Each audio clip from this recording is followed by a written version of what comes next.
What is going on, everyone, and welcome to episode 65 of Daily MLB Baseball Recaps. And I'm telling you, this one is gonna be a good one. We have the Marlins and Reds making the playoffs for the first time in what seems like forever.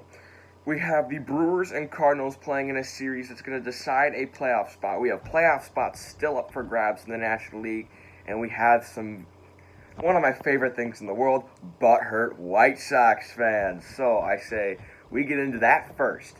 The Cubs and White Sox had both been struggling. If you guys didn't know, diehard Cubs fan right here. I love this team till the day I die. I've been a fan since 2007. Do not call me a bandwagon. Anyway, Cubs win 10-0 over the Chicago White Sox. The White Sox have now lost 6 or 7 in a row. They are plummeting fast. But in the third inning, Wilson Contreras hit a 3-run homer to give the Cubs a 4-0 lead. He hits it, boom, it's gone, no doubter. Takes the bat, woo, flips it up in the air. It was pretty high. It was pretty high. Now, here's me, okay? If I was pitching, I'd be like, well, I need to get better so I don't throw. The Whites, oh my God. The White Sox players and everyone, everyone was crying out, oh my God, it's so disrespectful. How about you tell your trash can pitcher Dylan Cease to get better? Don't be crying. And then, of course, he comes up in like the 7th, and they hit him, of course. I think last year the White Sox were playing the Royals. I think Tim Anderson hit a home run through the bat over there. I don't think you guys had a problem with that. No, you didn't. And so the White Sox are just a bunch of hypocrites, and this is why it's always great to beat them. They think they have one good year. They think they're running the table and winning the World Series. Nope. Cubs brought you back to earth. They absolutely mollywopped you and stomped you to the ground. Wilson Contreras owns you now. He's living rent-free in your head. We're probably going to beat you today. Athletics defeat the Mariners 3-1, and I think that officially knocked the Mariners out of the playoffs. Oh well. Brewers and Cardinals had a doubleheader. The Cardinals were up by 2 games, so if the Brewers were to win both of these games, they would take the division. They would be tied for the divisional race. And the Brewers won. Game 1, they won 3-0. Devin Williams, he's actually, under the radar. He has been one of MLB's best relievers. He has an 0.33 ERA. And he has the most deadly changeup I've ever seen. And plus, he has a 0.11 opponent batting average on his changeup. It's crazy. Cardinals, tough loss there. Blue Jays win 10-5. Not really much to say there. Diamondbacks beat the Rockies 4-0. Yay, both those teams were eliminated. The Tampa Bay Rays. Okay, coming into this game, the Miami Marlins, their magic number to make the playoffs was 2.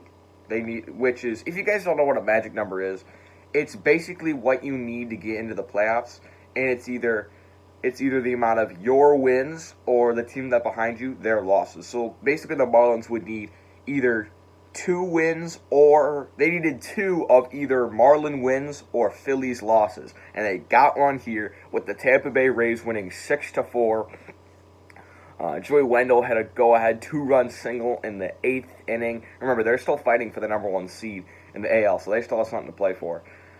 And the Phillies, now they are biting their lips. They look over to the Bronx where the Miami Marlins are taking on the New York Yankees. And in the first inning, Garrett Cooper says goodbye. A 3-run homer to put the Marlins up big early. But the Yankees crawled back in it. And in the 8th inning, Aaron Judge hit an RBI single to tie the game.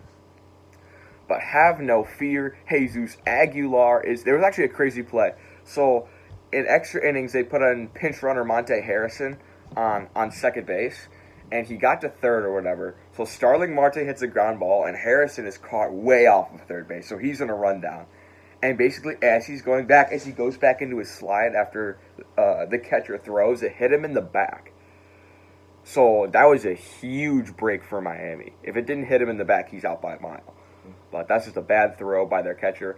And would that come into play? Yes, it would. Jesus Aguilar pops a deep drive into right field. It almost snuck out of there. Judge caught it at the track, but it was plenty of distance to score Monte Harrison. And for the first time since 2003, that's the year I was born, the Miami Marlins will be playing postseason baseball. Big round of applause for the Marlins. Big round of applause for them. No one thought you would make the playoffs. I thought you guys would make the playoffs in a few years. You guys have a really good team. You guys are way ahead of schedule on your rebuild. Congrats, Miami. You deserve it. The Braves the Braves walk off on the Red Sox in 11 innings. This was a crazy game. Holy cow. Anyway, it was 4-4 going into extras. Bobby Delbeck had a 2 RBI single to make it 6-4, but then Dansby Swanson with a 2 RBI double tied it up. Alex Verdugo hit a an RBI single in the 11th to make it 7-6, but in the bottom of the 11th, with a guy on second, Freddie Freeman says goodbye. He hits a walk-off bomb to win it for the Braves. This is a dangerous team, man. Ozuna, Freeman, Acuna have all been lighting it up as of late. They're dangerous. The Indians rally to beat the Pirates 4-3. Pirates are now the first members of the 40-loss club. Sorry, guys. Cesar Hernandez had a big RBI double. Okay, cool. The Giants get a key win for their postseason ambitions. It's basically them and the Brewers left. They pick up a win in their first game of their doubleheader against the Padres. They win 5-4. Royals beat the Tigers. Nobody cares. Rangers beat the Astros, but it didn't really matter because the Mariners also lost. So that's whatever. The Reds clinch a playoff spot for the first time since 2013. They defeat the Minnesota Twins 7-2. Congrats to the Reds. I thought you guys would be a lot better. I thought you guys would be like the 2 seed in the National League, but I don't think the 6 seed is nothing to scoff at. Congrats to you guys. We'll see what I feel like this might be a sleeper team in the playoffs just because of their pitching. The Cardinals defeat the Brewers in the second game of their doubleheader, which now they win 9-1. Daniel Ponce de Leon pitched, got his first win on the year. That's kind of concerning if you're a Cardinals fan. Anyway, but they thrashed the Brewers. They have 2 more games, okay? The Brewers have to win both of them. So the Cardinals' magic number to make the playoffs is now 1. 1 win or Brewer loss. If they win, it would be a Brewer loss. Let's see. Dodgers defeated the Angels 9-5. Whoopity-doo! They had 5 home runs, obviously, because they're amazing, and then got officially knocked the Angels out of the playoffs. I'm pretty sure the Astros clinched with the Mariners, and I don't know. No one likes the Astros. Diamondbacks beat the Rockies. Whoopity-doo! They're both eliminated. And then here's the big blow for the Giants. They lose 6-5 to the Giants in Game 2 of the doubleheader. In the bottom of the 7th with oh my God, this was crushing. Top of the 6th, Wilmer Flores hit a 3-run homer to make it 5-3. You're up by 2 runs, but in the bottom of the 7th, Trent Grisham hit a 3-run bomb that may have just. I think the Grim Reaper has collected your soul. You probably will not be going to the playoffs. But let's take a look at playoffs. Okay, yes, Astros officially clinched yesterday. Yay. So the AL's all set. Even the seeding. Actually, Indians and White Sox are tied. White Sox finishing 3rd in the division. Couldn't be me. But, so they're still jockeying for some seeding. Rays have officially clinched the number 1 seed. It's basically Indians and White Sox. Whoever wins gets the 4 seed of those 2. Like, whoever comes out on top. Whoever loses gets the 7 seed. And they're going to have to play Oakland. As for the National League, there is still so Dodgers, Braves, Padres, Cubs are in. Reds are in. Marlins are in. Now, you guys are probably wondering why the Cardinals are ahead of the Reds in the standings, but the Reds have clinched. Basically, so if the Cardinals were to lose their next few games, that would mean that, the Brewers would come up and they would, knock them out, and the Reds would, have nowhere to go but up. It's complicated, but I hope that makes sense. Miami's in, so we got 1, 2, 3, 4, 5, 6. The winner of the Milwaukee-St. Louis series gets in, so that would probably be St. Louis. And then it comes down to two last teams for that 8 seed.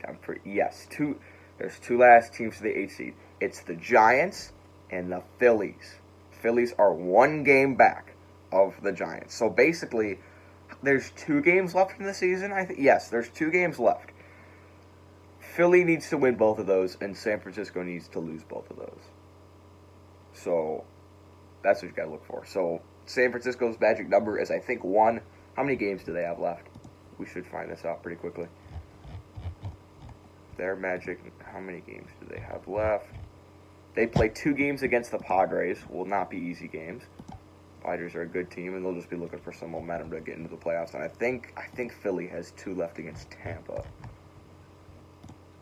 Yeah, Giants, I think, are going to end up getting in, which is just, yeah. So, basically, either one, so Philly needs to win 2, and San Francisco needs to lose 2 for them to get in. So, the playoff bracket is pretty much set, except for the Cardinals-Brewers. The Brewers need to beat the Cardinals twice. Brewers are in a better position, I'd say, because a win for them automatically counts as a Cardinal loss. So, I hope that makes sense. But I hope you guys are ready. I'm so excited for the playoffs. I'm so excited for the playoffs.